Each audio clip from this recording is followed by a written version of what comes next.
시민 여러분 안녕하십니까? 4월 넷째 주 성남시정 뉴스입니다.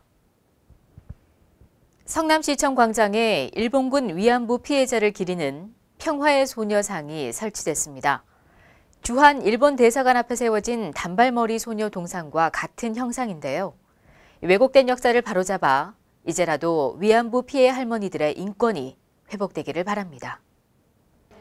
지난 15일 성남시청 광장에서 일본군 위안부 피해자인 김복동 할머니와 보훈, 안보단체 회원 등 300여 명이 참석한 가운데 일본군 위안부 피해자를 기리는 평화의 소녀상 제막식이 진행돼 세상의 빛을 고대하고 있는 평화의 소녀상 제막과 헌시 낭독, 살풀이춤 공연 등이 이어졌습니다.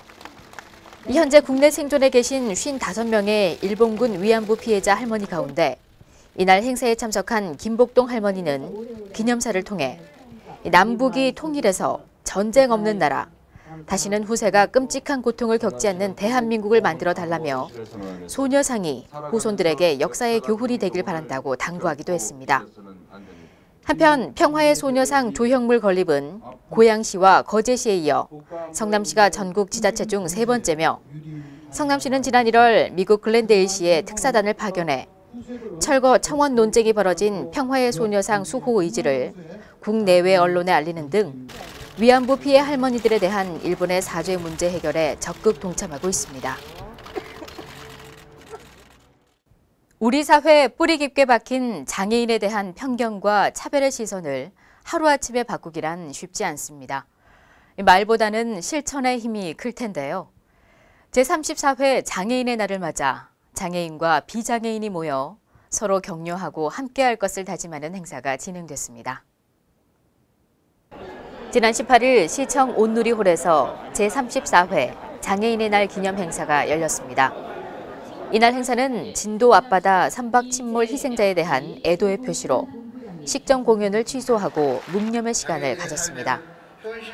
성남시는 장애인들이 가고자 하는 건물에 어떠한 편의시설이 설치되어 있는지 사전에 확인할 수 있는 장애인 편의시설 앱을 기초단체 가운데 최초로 운영하게 됐으며 후원업체인 SKCNC와 앱 기증식을 진행하기도 했습니다. 이어 장애인의 편견과 차별을 없애고 나눔 복지를 실현하는 데 기여한 분들에 대한 감사의 뜻을 담아 모범장애인, 장애인 복지 증진 유공자에 대한 감사패 전달식을 진행하는 등 성남시는 앞으로도 장애인이 더욱 편리한 생활을 영위하는 데 도움이 될 수 있도록 적극 지원할 방침입니다. 타요와 로기, 라니와 가니. 어른들은 이게 무슨 이름인가 하시겠지만 요즘 어린이들에게는 너무나 유명한 버스 캐릭터의 이름인데요. 이 타요 버스가 기초 지자체 최초로 성남시에서 운행됩니다. 성남시는 지난 11일 꼬마버스 타요의 저작권을 소유하고 있는 주식회사 아이코닉스와 협약식을 갖고 관내버스 4대에 대해 캐릭터 제작 작업에 들어가 기초 지자체 최초로 타요 버스를 운행할 수 있게 됐습니다. 51번 시내버스에는 타요와 기니, 220번 시내버스에는 라니와 가니를 배차해 운행에 들어갔으며 운행 첫날인 지난 16일 새벽 5시부터 운행을 시작한 타요 버스는 정류장에서 어린이들을 태우고 관내를 운행했고 특히 어린이들에게 인기 캐릭터인 뽀로로까지 함유해 더욱 신이 난 모습입니다. 한편 타요 버스 내부에서는 타요 주제가에 맞춰 어린이 눈높이에 맞는 교통안전교육도 방송해 안전교육 효과도 기대하고 있으며 성남시에서 운행 중인 타요 버스는 오는 5월 5일 어린이날까지 20일간 이용할 수 있습니다.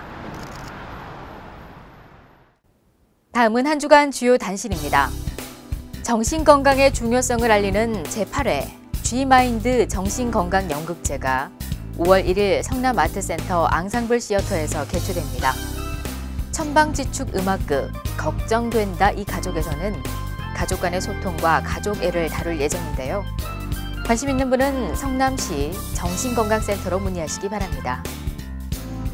손 씻기만 잘해도 질병 예방에 큰 도움이 된다고 하죠. 관내 보육시설 및 초등학교를 대상으로 손 씻기 뷰박스를 무료로 빌려드립니다. 대여를 희망하는 단체는 수정구 보건소 감염병 관리팀으로 문의하시기 바랍니다. 지난 16일 전남 진도 해상에서 여객선이 침몰해 많은 생명을 잃었습니다. 이 안전사고가 발생한 것에 대해 우려의 목소리가 높은데요. 사고 앞에 설마는 없습니다. 우리 모두가 안전에 대해 경각심을 높여야 할 때가 아닌가 싶습니다. 고인의 명복을 빌며 뉴스를 마칩니다. 고맙습니다.